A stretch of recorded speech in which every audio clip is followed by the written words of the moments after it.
It's officially begun. Donald Trump has started to make the announcements as to who it is that will be staffing his next administration. And while I will admit the appointments for the announcements that have come forward on the domestic policy side of things are green flags all around, what we would have to realize is on the foreign policy side of things, we have dropped the ball once again. While we may see that people like Mike Pompeo and Nikki Haley have been excommunicated from a future Trump administration, when I see someone like Marco Rubio get put into a crucial position of power, it is nothing more than a glowing red flag of the highest order. When it comes to the fact of domestic policy, I give Donald Trump's next administration on the current appointments an A minus. When it comes to the fact of what we see going on with the foreign policy standards of things, though, absolute drop of the ball. F's across the board. Now let's go ahead, jump in, and see what we've got with the insanity of what's going on with Donald Trump's newest announcements. Jumping in now with the orange man himself, we see from Donald Trump on Truth Social, I will not be inviting former Ambassador Nikki Haley or former Secretary of State Mike Pompeo to join the Trump administration, which is currently in formation. I very much enjoyed and appreciated working with them previously and would like to thank them for their service to our country. Make America great again. And here we can see from the Wall Street Bets chairman, it is the establishment versus the people, and the people have won. And I would argue that this is certainly true in some sense, because you have not been able to fully and effectively excommunicate the entirety of the neocon trash from your ranks. And it is very apparent by the people that he has sadly staffed his foreign policy with, which we will be getting to in just a moment. But just before we do that, I would like to address something that Dave Smith had said, which truly says the point oh so perfectly. Here we see. The Stop Pompeo movement is great, but it's not enough. Right now, we need to maximize pressure to keep all neocons and warhawks out of the Trump administration. They have had their time at the table and brought nothing but disaster to the world and this country. America first, screw the war machine. That's absolutely true. America first, fuck the idea of the neoliberal world empire. Here we see from Don Trump Jr., of all people responding to Dave Smith, agree 100%. I'm on it. And while he may have been on it, it's very clear that he does not have the pull behind the scenes that many people who would have read this would have truly hoped he had, because when we see who Donald Trump has appointed for his foreign policy cabinet, it is nothing but face palms all around.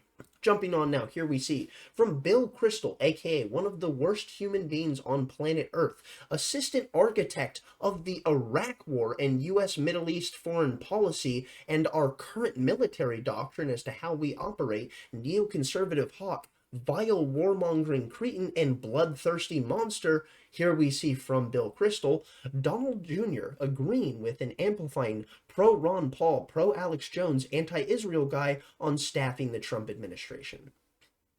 That's right. That's the only context we have to offer. Pro-Ron Paul, pro-Alex Jones, anti-Israel. No depth, no substance, and much like every single analysis that is given by someone like Bill Kristol, we see that there is nothing of quality to be gleaned from what he has to say. And if you would need proof of this, you would simply need to look at the debate between one Bill Kristol and Scott Horton at the Soho Forum on the history of U.S. interventionism and the process of if it was viable or worth any of the actions taken. And what we can see is Scott absolutely hanging not only Bill Kristol, but his ilk by their own words, and doing so by destroying him so consistently to the point throughout this debate that in many times when Bill Kristol had the opportunity to respond, he did nothing but sit there quietly because he knew all he would do is once again hang himself by his own words, as Scott had done to him throughout the entirety of the debate itself. Moving on now to Bill Kristol once more. Why no Cotton or Pompeo? Because they aren't election deniers and are pro-Ukraine. The plan Susie Wiles as White House COS to run operations and pat establishment types on the head, while Vance, Don Jr., Tucker, Stephen Miller staff fire up a full-on America First Project 2025 administration.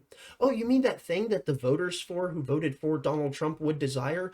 Oh my God, how awful, a president doing what his constituency desires. And here we can see, scrolling down just a bit, from Captain Ann Capistan, you should be exiled from this country, you neocon warhawk piece of shit. fuck you, go fight for Ukraine. And I could not agree with those sentiments more. And if we would like to go ahead and highlight the fact as to why it could possibly be that the next Trump administration would want to keep out people like Pompeo from their ranks, well, I think you would need to look no further than a clip like this that was posted by WikiLeaks of Mike Pompeo openly stating that as the CIA director and as the CIA, they do nothing more than lie, cheat, and steal, and it is the ethos of the organization itself. A perfect example of someone who you would not have being the moral center of your movement if you desire to conquer tyranny and immorality as well as corruption within the establishment itself. So now let's go ahead and throw it into that clip of that absolute sociopath, Mike Pompeo, and then we'll move on. When I was a cadet, what's the cadet motto at West Point? You will not lie, cheat, or steal, or tolerate those who do. I was the CIA director. We lied, we cheated, we stole. It was like we had entire training courses. It reminds you of the glory of the American experiment. Lying, cheating, and stealing is what Mike Pompeo has come to mind when he thinks of the glory of the American experiment. Isn't that just something fascinating to consider? On top of the fact that this is a man who wanted to be the president of the United States and Donald Trump's successor, as we see here from this MSNBC article, as Trump's top diplomat, Pompeo sought to position himself as the president's successor. In the final days of the Trump administration, Pompeo issued a flurry of decisions and promoted his record as a loyal servant of the president.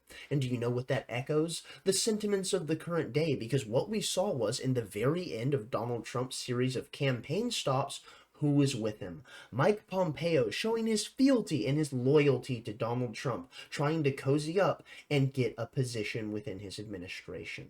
Isn't that just remarkable? The man who values lying, cheating, and stealing would be the man who would be lying and cheating and stealing even more so across the world stage than he was when he was within that of the ranks of the CIA. Now, how is it that we would be able to root out corruption such as this within a place like Washington, D.C.? Well, it would be term limits. Ah, I'm glad you mentioned that.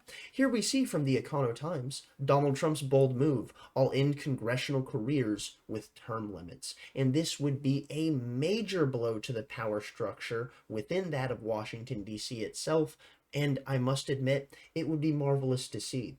Almost as marvelous as seeing rather than someone like Mike Pompeo be put into a position of power when it comes to operating over control of United States intel, we see someone like that of Tulsi Gabbard instead. Here we see from USA Today, Donald Trump picks Tulsi Gabbard as his Director of National Intelligence. Oh, thank God. Now let's go ahead and throw it into that announcement real quick. Now here we see from the Trump-Vance transition ticket, November 13th, 2024, a statement from President Donald J. Trump. I am pleased to announce that former Congresswoman Lieutenant Colonel Tulsi Gabbard will serve as the Director of National Intelligence. For over 2 decades, Tulsi has fought for our country and the freedoms of all Americans. As a former candidate for the Democratic presidential nomination, she has broad support in both parties, and she is now a proud Republican. I know Tulsi will bring the fearless spirit that has defined her illustrious career to our intelligence community, championing our constitutional rights and securing peace through strength. Tulsi will make us proud. And now here we have a post from Tulsi Gabbard on Twitter. Here we see, thank you, Donald Trump, for the opportunity to serve as a member of your cabinet to defend the safety, security, and freedom of the American people. I look forward to getting to work. And the thing that I find most intriguing about all of this when it comes to the fact of Tulsi Gabbard being the one to get put into this position is that she's someone who really understands the cost of war, what it means in its totality.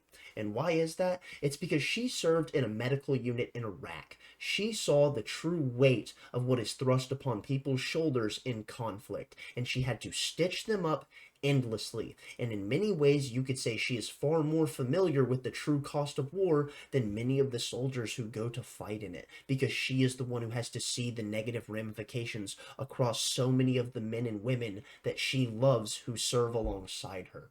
And what do we see? That so many people within that of the media establishment and that of the elite DC class are doing nothing more than freaking out to the highest order because someone like Tulsi Gabbard is being put into a position of power within that of the Trump administration. And what is the standards that they're putting forward to claim? Well, she's a Russian asset, you see.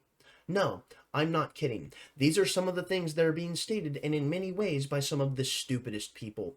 Here we see from Glenn Greenwald, right as per usual, the absolute dumbest people in the world think Tulsi Gabbard is a Russian asset and that Putin is now in control of the intelligence apparatus. And that sounds ridiculous, and it's because it is, but there are absolute morons that truly believe things such as this. And now onto the topic of some of the absolute dumbest people in politics, let's go ahead and throw it into this clip of AOC talking about Tulsi Gabbard and Matt Gaetz getting high-level positions in the Trump administration and what this represents. And we haven't even gotten to Tulsi Gabbard potentially having access to national security information, and Russia loves it. Loves her. And I actually think almost more than Matt Gaetz, Tulsi Gabbard's appointment is devastating. And Tulsi Gabbard's nomination, as much as she says that she's an anti-war person, she's not. Yeah. She supports very pro-war individuals, including abroad. in Syria. And let's be very clear, a Tulsi Gabbard nomination is a pro-war nomination globally. Point blank, period. As is Donald Trump as president of the United States. Absolutely despicable. These broads have no fucking shame. To sit there and claim that Tulsi Gabbard is a pro-war pick and effectively nothing more than an acolyte of Vladimir Putin is nothing more than complete and utter hysteria, and I would argue highlights exactly why the Democrats lost in the stellar fashion that they did, with such an absolute mandate that Donald Trump has now swept the country with. Because not only is it the fact that you lie at every single turn, you tell the exact inversion of the truth, and people have come to an understanding of exactly that. So now let's go ahead and move on with someone that they were just mentioning there for but a moment, in that of Representative Matt Gaetz. Here we see from USA Today, Donald Trump chooses firebrand rep Matt Gaetz to run Justice Department as the Attorney General. And this is absolutely something that I think is a major win. Gaetz was an animal during the COVID era, and he has been on top of it and consistently going after people like Merrick Garland for his abuse of the DOJ and the FBI. It has been remarkable to see, and I think this is a phenomenal pick. But you know who doesn't think it's a phenomenal pick? John Bolton. Here we see John Bolton calls Matt Gaetz as AG the worst nomination for a cabinet position in American history. Well, it must be the worst nomination for a cabinet position in American history, says John Bolton, a key advisor to President-elect Donald Trump during his first term in office, told NBC's Meet the Press. Gaetz is not only totally incompetent for the job, he does not have the character, Bolton added. He is a person of moral turpitude, and notwithstanding how difficult it may be politically, this is a nomination the Republican Party should oppose. You're John fucking Bolton, and you're going to say that anyone else on the history of planet Earth that could possibly fill a role in United States politics is a terrible choice for a cabinet position. You have no ground to stand on here, you blood-soaked tyrant.